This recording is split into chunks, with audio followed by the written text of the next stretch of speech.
ओम शांति। आज 10 अक्टूबर 2023। आज की श्रीवाणी की मुख्य पंक्तियां हैं।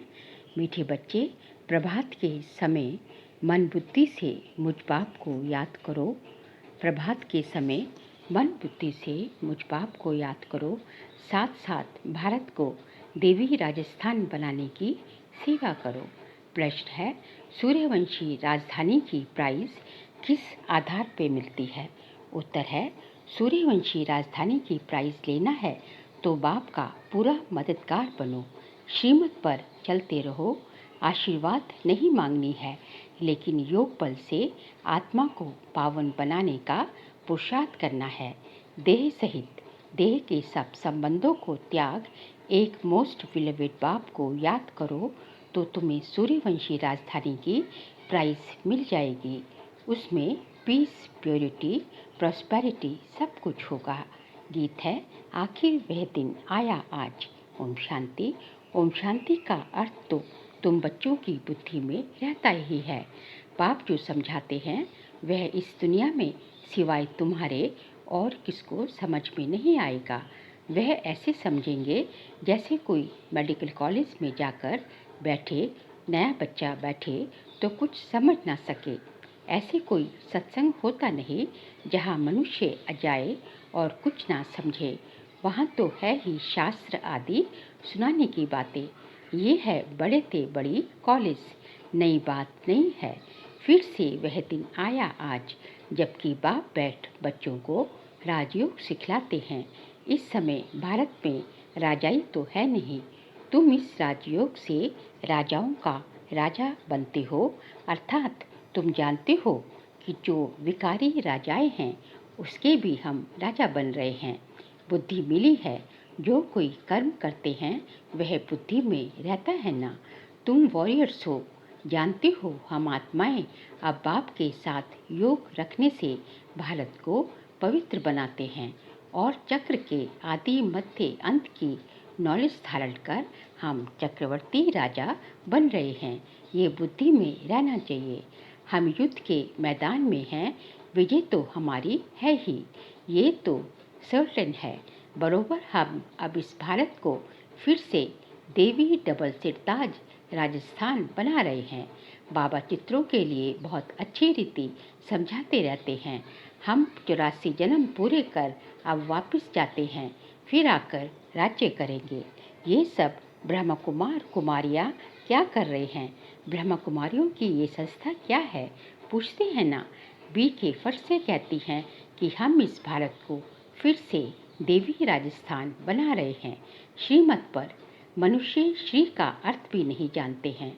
तुम जानते हो श्री श्री शिव बाबा है, उनकी ही माला बनती है। ये सारी रचना किसकी है? क्रिएटर तो बाप हुआ ना। सूर्यवंशी चंद्रवंशी जो भी है ये सारी माला है रुद्र शिव बाबा की। सब अपने रचता को जानते हैं परंतु उनकी ऑक्यूपेशन को नहीं जानते। ये कब और कैसे आकर पुरानी दुनिया को नया बनाते हैं ये किसकी बुद्धि में भी नहीं है। ये तो वह तो समझते हैं कलयुग अभी बहुत वर्ष चलना है। अभी तुम जानते हो हम देवी राजस्थान स्थापन करने के निमित्त बने हुए हैं। बरोबर देवी राजस्थान होगा, फिर क्षत्रिय राजस्थान होगा। पहले सूर्यवंशी कुल, फिर क्षत्रिय कुल का राज्य होगा। तुमको चक्रवर्ती राजा रानी बनना है तो बुद्धि में चक्र फिरना चाहिए ना। तुम किसको भी इन चित्रों पर बहुत अच्छी रीति समझा सकते हो। ये लक्ष्मी नारायण सूर्यवंशी कुल और ये राम सीता है क्षत्रिय कुल। फिर वैश्य शूद्र वंशी पतित कुल बन जाते हैं। पूज्य फिर पुजारी बनते हैं। सिंगल ताज वाले राजाओं का चित्र भी बनाना चाहिए। ये एग्जीबिशन बड़ी वंडरफुल हो जाएगी। तुम जानते हो ड्रामानुसार सर्विस अर्थ ये एग्जीबिशन बहुत ज़रूरी है, तब तो बच्चों की बुद्धि में बैठेगा। नई दुनिया कैसे स्थापन हो रही है वह चित्रों द्वारा समझाया जाता है। बच्चों की बुद्धि में खुशी का पारा चढ़ना चाहिए। ये तो समझाया है सतयुग में आत्मा का ज्ञान है, सो भी जब बूढ़े होते हैं तब अनायास ख्याल आता है कि पुराना शरीर छोड़ फिर दूसरा नया शरीर लेना है। ये ख्यालात पिछाड़ी के टाइम में आता है, बाकी सारा टाइम खुशी मौज में रहते हैं। पहले ये ज्ञान नहीं रहता। बच्चों को समझाया है, यह परमपिता परमात्मा का नाम रूप देश काल कोई भी नहीं जानते जब तक कि बाप आकर अपना परिचय दे, और परिचय भी बहुत गंभीर है। उनका रूप तो पहले लिंग ही कहना पड़ता। रुद्र यज्ञ रचते हैं तो मिट्टी के लिंग बनाते हैं जिनकी पूजा होती आई है। बाप ने पहले ये नहीं बताया कि बाप बिंदी रूप है। बिंदी रूप कहते तो तुम समझ नहीं सकते थे। जो बात जब समझानी है तब समझाते हैं। ऐसे नहीं कहेंगे पहले क्यों नहीं बताया जो आज समझाते हो। नहीं, ड्रामा में नूंद ही ऐसी है। इस एग्जीबिशन से बहुत सर्विस की वृद्धि होती है। इन्वेंशन निकलती है तो फिर वृद्धि होती जाती है। जैसे बाबा मोटर का मिसाल देते हैं, पहले इन्वेंशन करने में मेहनत लगी होगी, फिर तो देखो बड़े बड़े कारखानों में 1 मिनट में मोटर तैयार हो जाती है। कितनी साइंस निकली है। तुम जानते हो कितना बड़ा भारत है, कितनी बड़ी दुनिया है, फिर कितनी छोटी हो जाएगी। ये बुद्धि में अच्छी रीति बिठाना है। जो सर्विसेबल बच्चे हैं उन्हों की ही बुद्धि में रहेगा।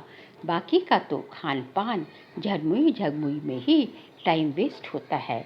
ये तुम जानते हो। भारत में फिर से देवी राजस्थान स्थापन हो रहा है। वास्तव में किंगडम अक्षर भी रॉन्ग है। भारत देवी राजस्थान बन रहा है।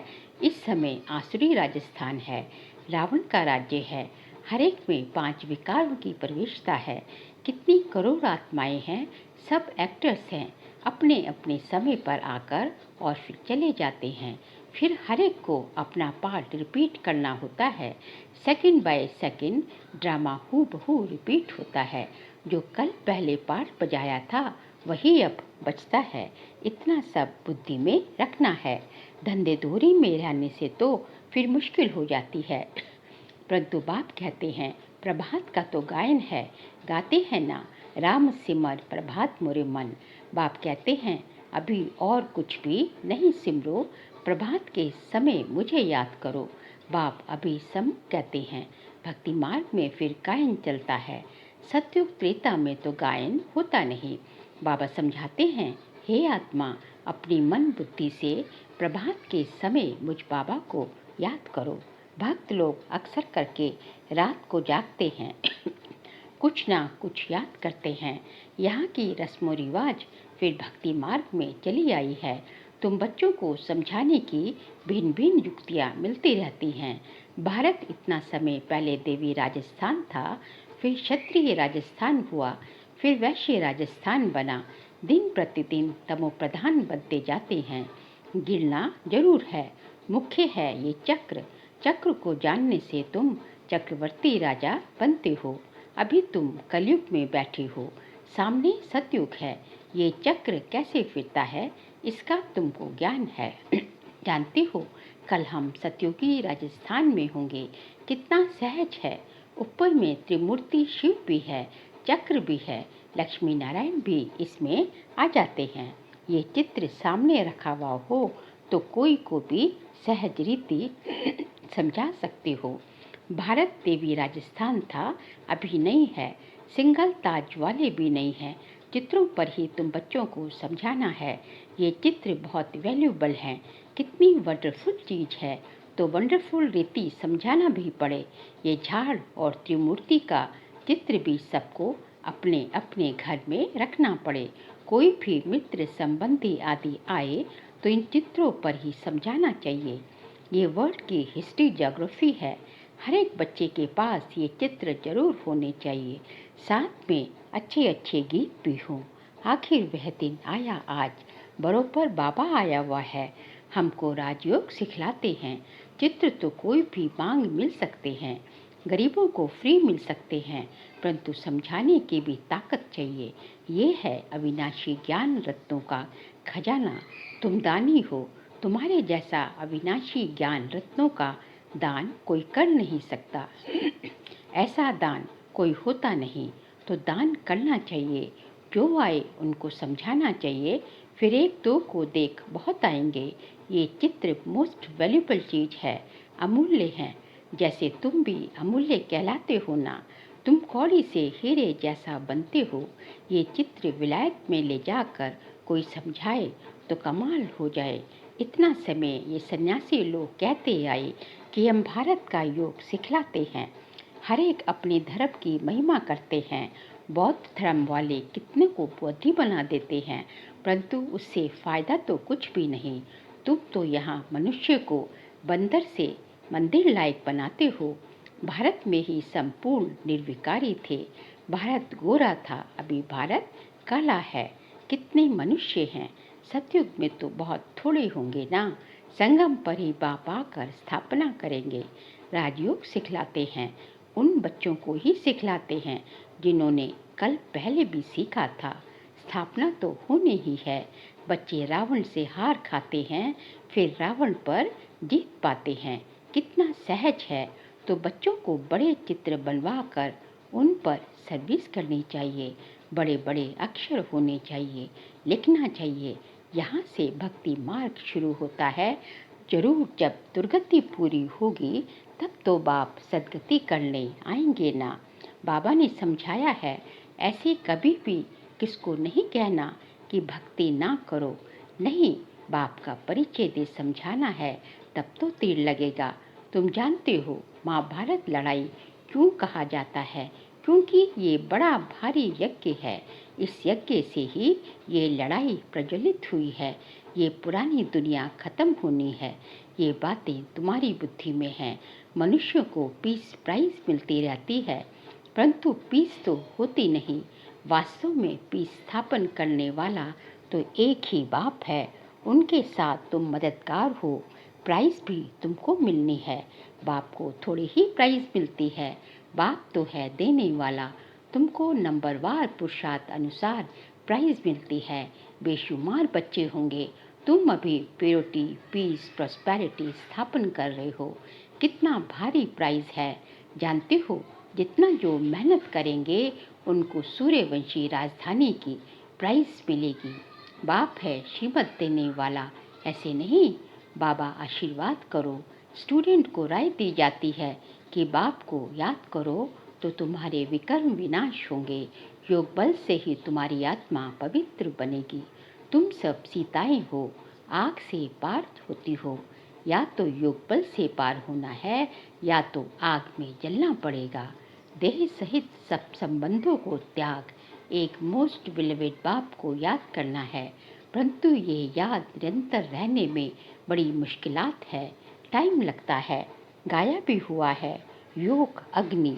भारत का प्राचीन योग और ज्ञान मशहूर है, क्योंकि गीता है सर्वशास्त्रमयी शिरोमणि। उसमें राजयोग अक्षर है, परंतु राज अक्षर गुम कर सिर्फ योग अक्षर पकड़ लिया है। बाप बिगर कोई कह ना सके कि इस राजयोग से मैं तुमको राजाओं का राजा बनाता हूँ, केवल भगवान ही कह सकते हैं। अभी तुम शिव बाबा के सम्मुख बैठे हो। जानते हो हम सब आत्माएं वहाँ परम धाम में निवास करने वाली हैं, फिर शरीर धारण कर पाठ बजाती हैं। पुनर्जन्म शिव बाबा तो नहीं लेते, ब्रह्मा विष्णु शंकर को भी पुनर्जन्म नहीं लेना है। बाप कहते हैं मैं आता ही हूँ पतित से पावन बनाने, इसलिए ही सब याद करते हैं, हे पतित पावन आओ। ये एक्यूरेट अक्षर है। बाप कहते हैं हम तुमको पावन सो देवी देवता बना रहे हैं, तो इतना नशा भी चढ़ना चाहिए। बाबा इनमें आकर हमको शिक्षा दे रहे हैं। किस में आकर? ब्रह्मा में आकर। इस फलों के बगीचे का बागवान बाबा है। बाबा का हाथ हमने पकड़ा है। इसमें सारी बुद्धि की बात है। बाबा हमको उस पार विशेष सागर से क्षीर सागर में ले जाते हैं। वहाँ विष होता नहीं, इसलिए उसको वाइसलेस वर्ल्ड कहा जाता है। निर्विकारी भारत था, अब ये विकारी बना हुआ है। ये चक्र भारत के लिए ही है। भारतवासी ही चक्र लगाते हैं और धर्म वाले पूरा चक्र नहीं लगाते, वह तो पिछाड़ी में आते हैं। ये बड़ा वंडरफुल चक्र है। बुद्धि में नशा रहना चाहिए। इन चित्रों पर बड़ा अटेंशन रहना चाहिए। सर्विस करके दिखाओ। विलायत में भी चित्र जाए तो नाम वाला हो, विहंग मार की सर्विस हो जाए। अच्छा मीठे मीठे सिखलते बच्चों प्रति माता पिता बाप दादा का याद प्यार और गुड मॉर्निंग। रूहानी बाप की रूहानी बच्चों को नमस्ते। हम रूहानी बच्चों की रूहानी बाप दादा को नमस्ते नमस्ते नमस्ते। सार के लिए पॉइंट्स हैं। अविनाशी ज्ञान रत्नों का खजाना जो मिला है उसे दान करना है। अपना समय खाने पीने झरमुई झरमुई में व्यर्थ नहीं गंवाना है। कौड़ी जैसे मनुष्य को हीरे जैसा बनाने की सेवा करनी है। बाप से आशीर्वाद या कृपा मांगनी नहीं है, उनकी राय पर चलते रहना है। आज का बाबा का वरदान है, सेवा द्वारा प्राप्त मान मर्तबे का त्याग कर अविनाशी भाग्य बनाने वाले महात्यागी भव। सेवा द्वारा प्राप्त मान मर्तबे का त्याग कर अविनाशी भाग्य बनाने वाले महात्यागी भव। आप बच्चे जो श्रेष्ठ कर्म करते हो, इस श्रेष्ठ कर्म अथवा सेवा का प्रत्यक्ष फल है सर्व द्वारा महिमा होना। सेवाधारी को श्रेष्ठ गायन की सीट मिलती है, मान मर्तबे की सीट मिलती है। ये सिद्धि अवश्य प्राप्त होती है, लेकिन ये सिद्धियाँ रास्ते की चट्टियाँ हैं। ये कोई फाइनल मंजिल नहीं है, कच्चा फल है, लेकिन हमें क्या करना, हमें पक्का फल खाना है। इसलिए इसके त्यागवान भाग्यवान बनो। इसको ही कहा जाता है महात्यागी बनना। गुप्त महादानी की विशेषता ही है त्याग के भी त्यागी, त्याग का भी त्याग करना है। स्लोगन है, फरिश्ता बनना है तो साक्षी हो, हर आत्मा का पाठ देखो और सकाश दो। फरिश्ता बनना है तो साक्षी हो, हर आत्मा का पाठ देखो और सकाश दो। बाबा कहते हैं कि आपको फरिश्ता बनना है, आप फरिश्ता बनना चाहते हो तो साक्षी दृष्टा बनो। जैसे भगवान परमात्मा ऊपर से हर आत्मा का पाठ देखता है, लेकिन कहता कुछ नहीं है, देखता है। तो जो है इसी तरह हमें भी जो है हर आत्मा का पाठ जो है देखते हुए देख कर चलना है, क्योंकि हम कर कुछ नहीं सकते। जिस आत्मा को जो पाठ मिला है वही बजाएगा। इसलिए हर आत्मा का पाठ साक्षी हो देखते हुए अपना उस स्थिति में अपना बेस्ट पार्ट प्ले करना है। यही जो है फरिश्ता बनने का लक्ष्य है। यही फरिश्ता बनने का हमारा जो है बेसिक जो है वो है कर्म है। अच्छा, और इस तरह फरिश्ता बन के सबको सकाश देनी है, सबको वाइब्रेशन देने हैं। साक्षी दृष्टा बन के सबको पाठ देखना है, सबका पाठ देखना है और सबको जो है वाइब्रेशंस की सकाश की सेवा करनी है। अच्छा, ओम शांति।